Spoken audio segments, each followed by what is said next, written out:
पुराने जमाने की बात है। किसी गांव में मोहन नाम का लड़का रहता था। वह बहुत शैतान था।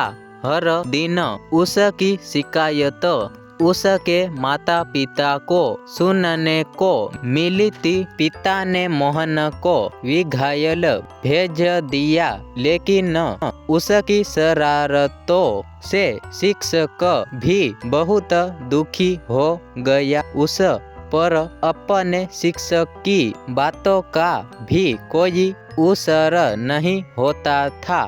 मेहनत कई बार बच्चों की छींट के नीचे चिड़िया चोट देता, जिससे वे ठीक से पढ़ न पाते। बच्चे उसके डर से उसकी शरारतों के बारे में अपने शिक्षकों से भी शिकायत न करते। एक दिन तंग आकर मास्टर जी ने उससे विघायल से निकाल दिया। उस जमाने में जंगल हाथी थे।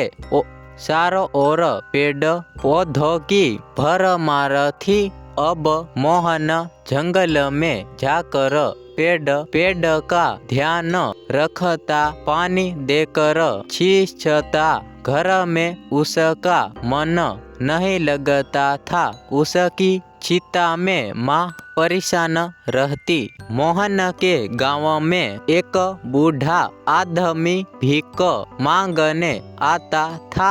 वह उसे भी बहुत तंग करता। कभी उसका थैला छीन कर उसमें रखी रोटी निकाल कर जानवर को खिला देता, तो कभी बूढ़े पर पानी डाल देता। लेकिन बूढ़ा उसके गांव में जरूर आता। लोग उससे पूछते कि इतना तंग होने के बाद भी वह उस गांव में भीख मांगने क्यों आता है।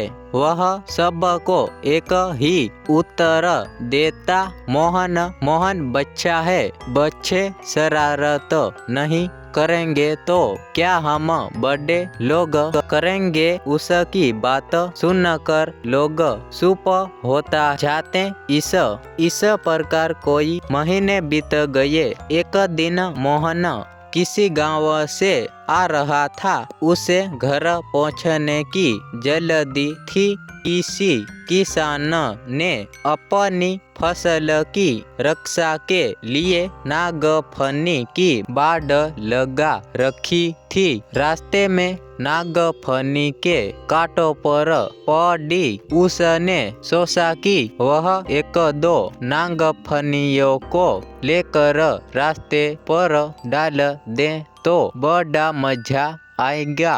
उसने दो नागफनियों को उठा दिया और उन्हें घास के नीचे छिपा दिया। फिर घर चला आया। दोस्तों, आज की कहानी बस